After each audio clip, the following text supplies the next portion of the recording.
Hello and welcome. We're talking nepotism. This is something I know a lot about because both my parents were in the industry. Now, if you've watched this channel before, you may know I'm a construction sculptor. What is that? Well, I'll tell you. It's a set builder, essentially. I sculpt trees and rocks, architecture, the odd statue or relief panel, but basically a set builder. I work with polystyrene and clay. Now, here's the thing that a lot of people probably don't tell you about it, is that a lot of this you can learn. You don't necessarily need art skills or have gone to art school to carve a rock. Are you serious? You just need the right tools and to be shown the right techniques to create a certain look. So you can learn it. You need some basic art skills, sure. I mean, if you're going to sculpt a Michelangelo figure or something, you probably need to have gone to art school and studied sculpture. But this is where the problem really starts. So this is important. There are two types of Nepo baby.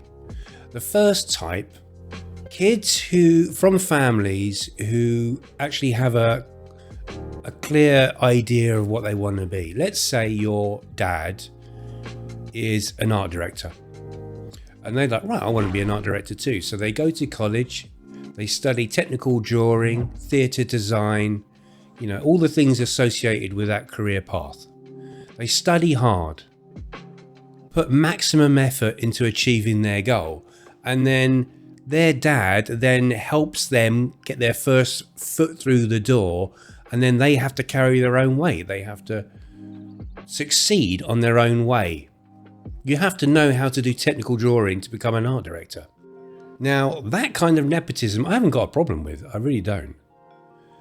But it's the second kind of Nepo baby is the issue. And that's the issue I'm going to go into detail about. Because the sculptors department has quietly become the dumping ground of all the higher ups kids. So kids of construction managers, art directors, top people on the top tier of the ladder. They got no direction. They didn't study at school, probably were truant for most of it. Mummy and daddy were paying for everything and they just thought life was just going to be free and easy. All parties and sleeping in bed. And then they get forced to work. Well, they usually end up in the sculptors department.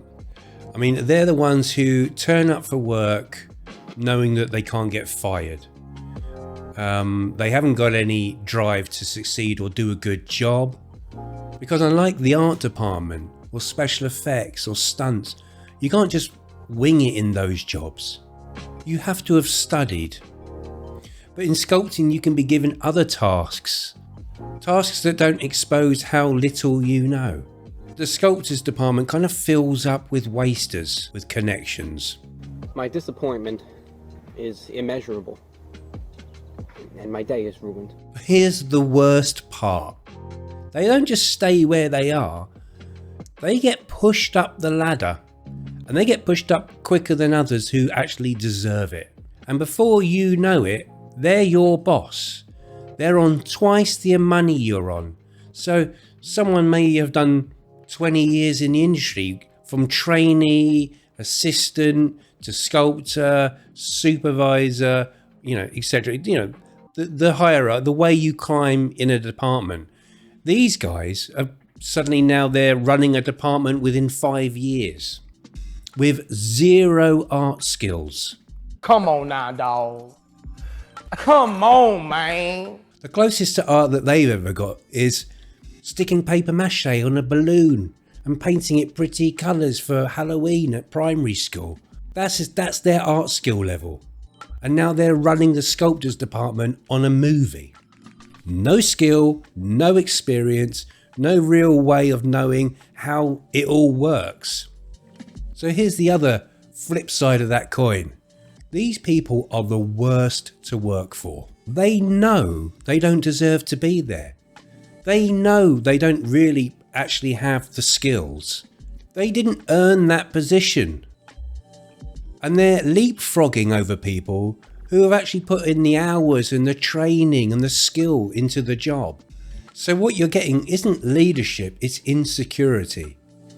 Insecure colleagues. Now, here we go. I'm going to run this list off, and this is absolutely true. Insecure colleagues undermine other people's success. They take credit for other people's work. They gossip and backstab, and then they go over your work. Now, I'm really mad. It's like a dog pissing on a tree, and then another dog comes along and pisses on higher up that tree just to sort of make a statement, to like a power trip, because they're insecure. Simple as that. They're overly critical of the wrong things, not because someone's done something bad, but because they've done something well. Sometimes they avoid you, and sometimes they micromanage you. It's just a way of sort of feeling in control. Now, I have a friend of mine. We were on a Netflix job years ago, and a particular person I'm thinking of, here's an image, artist recreation of this person. I'm not going to say their name. Now, this person's only there because their dad is a somebody. Okay, they have the right surname. Zero art skills, absolutely none. So the list of insecurities that I've just said, she has them all like maxed out on all levels of insecurity. Okay, now I'm on this job, my first day. Okay, the job's already started.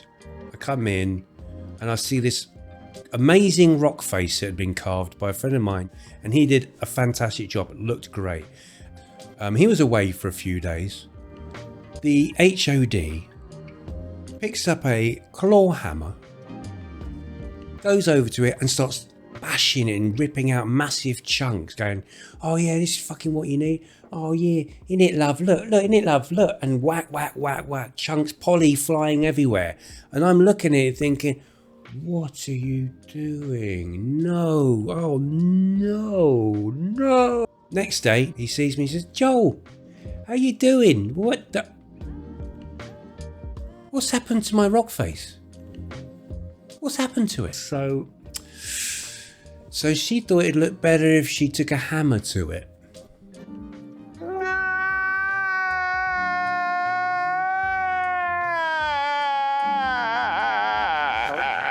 He was fuming. He didn't say anything to her. It's all it's about is her insecurity.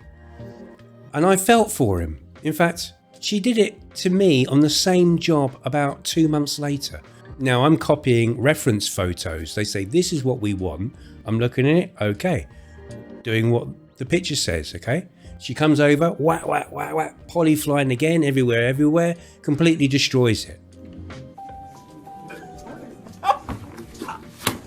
I mean, all of this insecurity comes down to a fear of being exposed. That's all it is. And that turns a department toxic. You end up with a bad vibes. It happened to me on that job. I became miserable. So how do they get away with it? Well, what they do is they surround themselves with talented people to do the jobs that they just couldn't do themselves.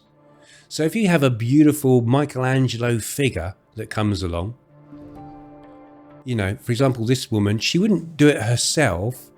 She would say, "Joel or Jim, you do it." I would do it, but I'm so busy running the department. I've got all these drawings and I have to keep running back and forth to the stage. So I tell you, I'm going to do you a favor and you have this lovely job to do. We all know the truth. The truth is that she would never, ever be able to do that kind of job. Now, it's the same with the gossip and the backstabbing. Now, I know someone who I used to be my assistant, actually. And now I work for her. And she's a lovely lady, very talented. She was very lucky because she was actually put in the... She'd been doing it for years already. She'd gone from, you know, assistant to sculptor. And she was in the right place at the right time and got promoted. Now, these waster Nepo babies who have stepped into boss positions were slagging her off behind her back. The irony is that they would never be able to do what she can do. She went to art school. She studied hard. She studied, you know, anatomy. She was working for Madame Tussauds for years. She's got more skill in her little finger than all of them put together. But yet there they go, oh, slagging them off, slagging her off, slagging her off. But the truth is, she could sculpt them into the ground. So they survive by hiding in plain sight, by being the boss and saying, I'm too busy to do the nice jobs. And then they'll let you work and do the thing and then come along and start changing it. This is just another insecurity thing. Now, I was working on a Netflix production. This Irish lady I'd never worked for before had hired her neighbour, who was a friend of hers. Never been in the film industry before, she hadn't. Now, I didn't really have a problem with her. She seemed quite nice. We're on the film. I'm doing set build stuff, okay? She's in the workshop doing little clay jobs hidden in the corner. She did the whole film like that. And then we come back for reshoots. Now we're on the stage. And this neighbour has now been promoted to supervising sculptor. Never done a film before. Never. Now supervising sculptor on double the money I'm on. Now my boss comes over to me and says, Joel, could you supervise the supervisor because she's never done this job before and show her how to do it? You want me to supervise the supervisor because she has zero experience and she's on double my money? Yeah, I do. I want you to do that. Right. Do me a favor, please. Get out of here. Get out of here, man. Shit, I'm saying. And how does this happen? Well, the industry lets it happen because they've got the right surname. It's as simple as that. I had another guy who was an assistant of mine. He was a son of a somebody. Absolute zero art skills. He was actually put into different departments. He was put in the carpenter's department, paint shop. He ended up in the sculptor's department. They were all fucked off with him. He ended up there. He could make mistakes. He could disappear for hours on end, slowing the job down. He would never get punished and he will always have a job. This guy, who was a young guy, was owning his own house and a brand new car and running jobs, running departments. Oh, shit. Here we go again. With like zero talent or skills. So yes, I have benefited from nepotism myself. I won't deny that. I actually went to art school and studied art. That's why I'm there. But these other people just sail through, not worrying about anything because they know they will always have a job. But there is a difference between given a chance or being protected from consequence. There's a big difference. And in my department, that line gets crossed every day. So if you got no talent, but you're connected to somebody, why not a job in the sculptors department? Thanks for watching. This has been the Movie Craftsman. See you on the next one.